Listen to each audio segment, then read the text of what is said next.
Greetings and salutations, folks, and welcome once again, as always, to another helping of Mr H's Hot Pot. You join me today at Formby Point, which is in Sefton, not too far away from Liverpool.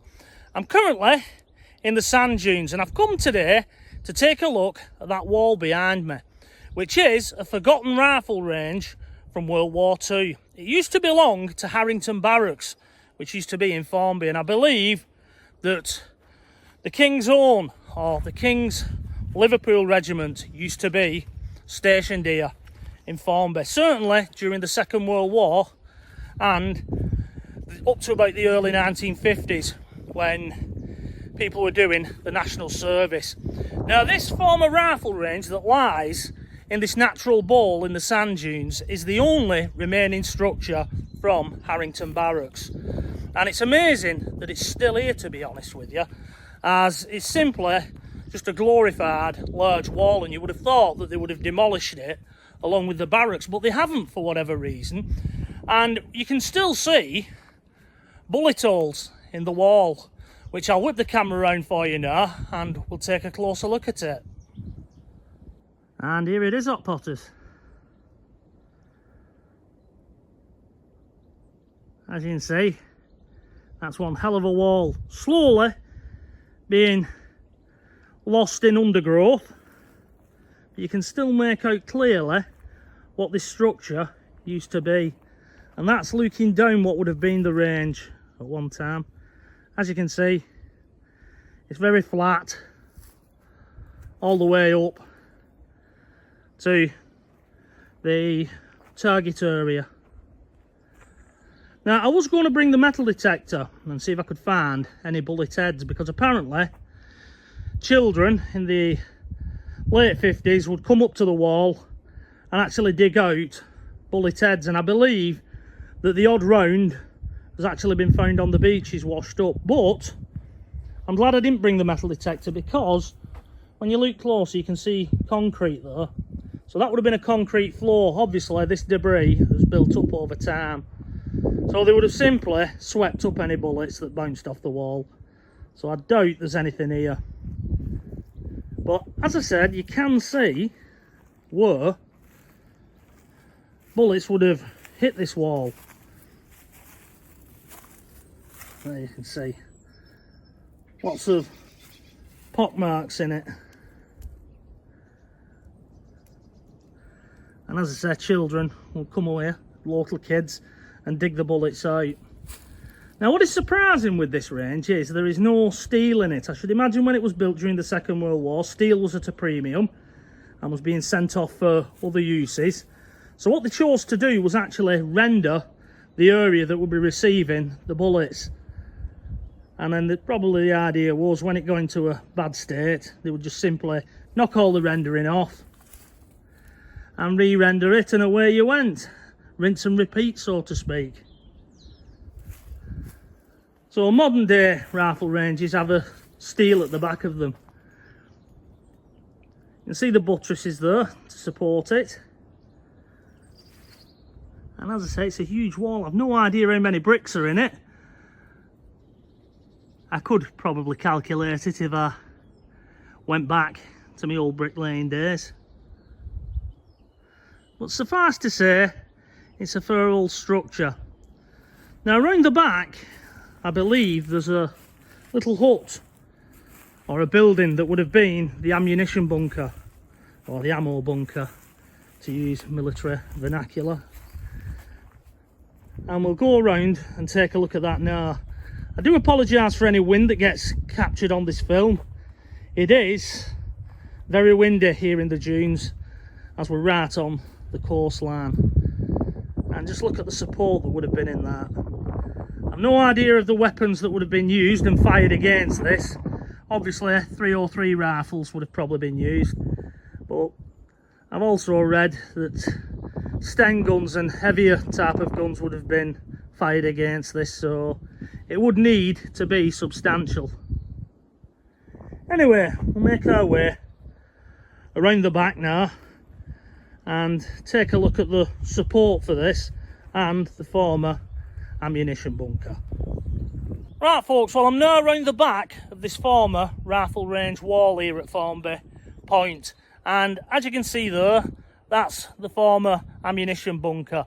Sadly, this whole wall, once I whip the camera around, you'll see has been heavily graffitied. I suppose it's better they come out here and graffiti something like this than doing it in city centres and places like that. It is a shame that that has happened.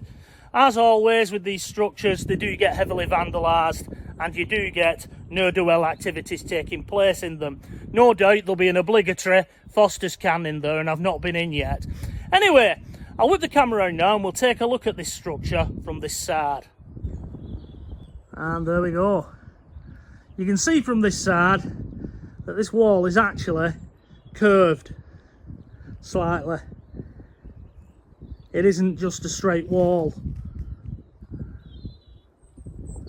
And there's some thick buttresses at the back of that.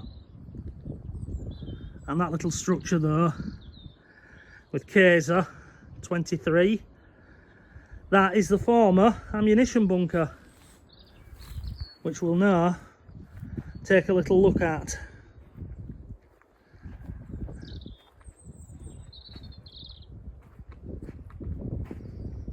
And there's the entrance to it. Should imagine back in the day that would have had a steel door on it. Ventilation bricks there have been broken out over time, and in we go. Sadly, a lot of rubbish in here. More graffiti, albeit soot blackened, and you can see that people have been having fires in here. And all these ammunition bunkers is usually just a long room, and that's it. There's nothing flashy in them. They're not like the actual armouries with gun racking in and things like that. There may also have been a little table in here at some point, and whoever was running the range would have logged how many rounds have been fired, etc, etc. It's a shame that there's a lot of debris in here. Well, that's the way it goes in these out-of-way places.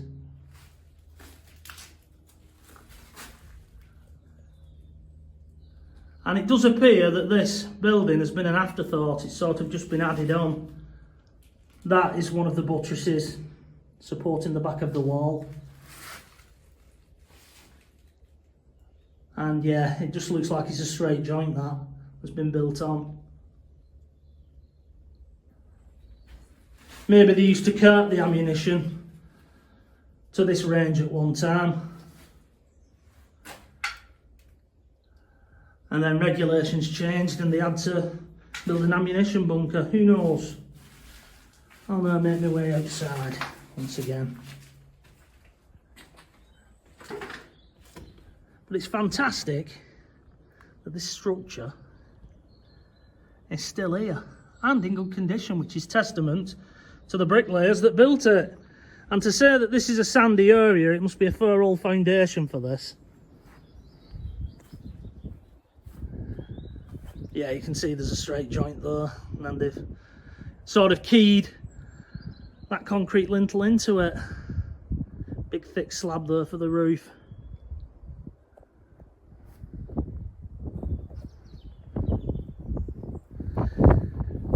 Now the reason this area is heavily fortified is apparently during the early days of the Second World War, or the early years should I say, they believe that the Germans may use this area at Formby as a landing strip.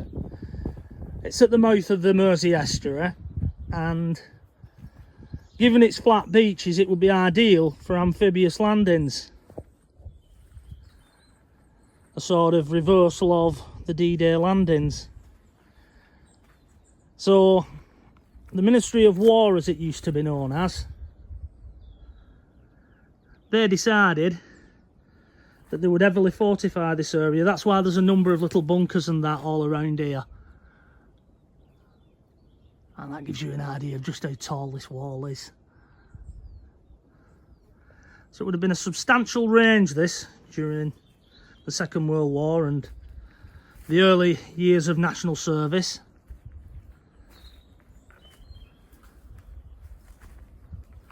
But yeah, this area was deemed very vulnerable, and that's why it was heavily fortified.